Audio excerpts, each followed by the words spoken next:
kita kedatangan seorang narasumber yang akan sharing nih cerita pernah sakit pinggang tapi sekarang sudah lepas dari sakit pinggang. Yuk kita observasi, ayo Boy. Yuk Lula.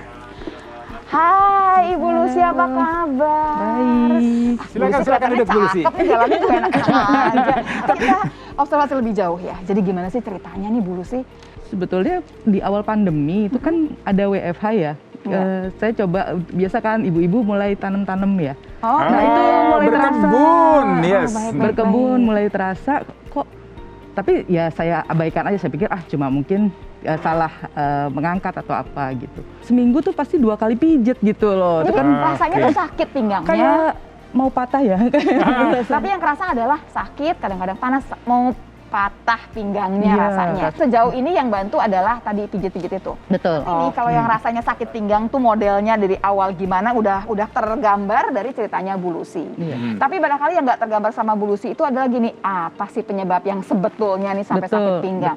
Betul. Kayaknya kita mesti cerita lebih jauh deh, Boy. Iya.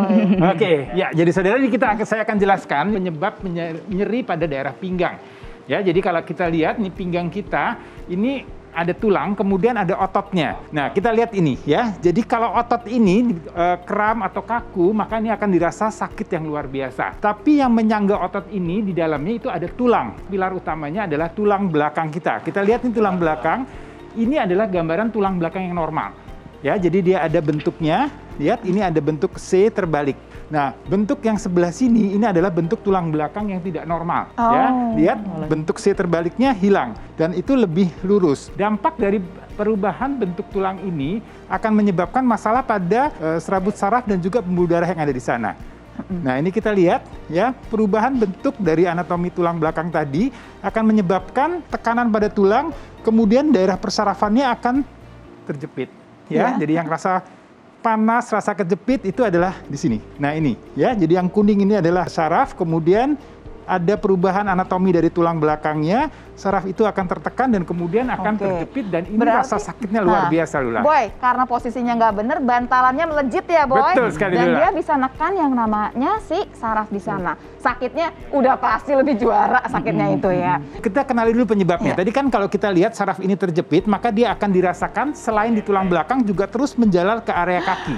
Ya, terjawab nih jadi pertanyaan Opi ya. Jadi saudara yang punya masalah, kok saya sakitnya di pinggang tapi kaki saya terasa kayak ada kesetrum, rasa panas sampai menjalar kaki. Ini karena memang serabut saraf ini menjalar terus sampai ke kaki. Tapi menariknya Lula, tadi kan jadi beberapa saudara yang bertanya, ini sudah bertahun-tahun. Nah, hati-hati kalau dibiarkan sakit pinggang ini akan terus mengganggu daerah organ-organ vital kita.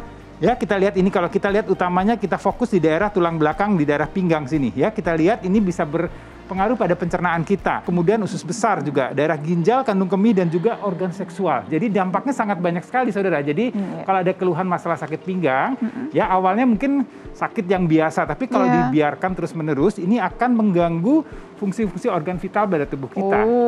Jadi nggak main-main nih ya. Apa yang Bu Lucy kerjakan selain pijat yang tadi? Pertama-tama ada temen cerita juga, cobain pakai magnet, yang model magnet ya. Itu pakai panas jadinya, pakai panas. Memang sih sekali 2 kali enak gitu, terasa lebih rileks sekali, lebih rileks. Tapi seringnya tuh badan saya jadi merah-merah karena terlalu panas gitu. Oh, jadi kayak kebakar. Iya, jadi seperti itu. Dan nggak selesai berarti. Ya, belum selesai, belum tuntas. Jadi tadi awalnya sakit pinggang, sekarang jadi kulitnya yang masalah. Double, jadi masalah bertambah, bukan yang berkurang. Berarti itu nggak membantu lah gitu ya. Terus kemudian? Waktu itu lihat-lihat di medsos ya, terus kelihatan nih ada alat buat nyeri pinggang nih gitu. Terus saya lihat langsung tersambung gitu dengan salesnya. Ada alat yang digunakan. Betul. Dan alat ini membantu. Betul. Alatnya namanya apa, Bu? Lumbar apa gitu kayaknya. Lumbar traction device. Iya. Iya. Itu pakainya berapa lama? Kemudian rasanya apa? Sekali pakai aja udah enakan atau gimana? Jadi gini, saya biasa pakai pagi dan malam karena pulang kerja kan. Jadi biasa habis sholat subuh tuh saya pakai lumbar sambil zikir ya. Itu kan lumayan tuh. Asik nih Bu Lucy ceritanya nih. Kebayang ya posisi enak nih ya, posisi enak nih Bu. Menenangkan pikiran begitu ya semuanya. Dan ini yang kemudian menyebabkan Ibu nih udah asik nih sekarang nih. nih. Betul, Sakit lebih pinggang yang tadi katanya mau patah itu udah Iya. bisa hilang dan Iya. tadi jalan pun udah nggak kelihatan sakit Iya. pinggang. Nah, saudara pasti penasaran dong, pengen tahu nih Dr. Q Lumbar Traction Device ini alat apa sih? Seperti tadi yang Ibu pakai kan tadi. Jadi menggunakan Dr. Q Lumbar Traction Device ini. Jadi ini ada alat terapi untuk nyeri pinggang yang bisa dilakukan di rumah.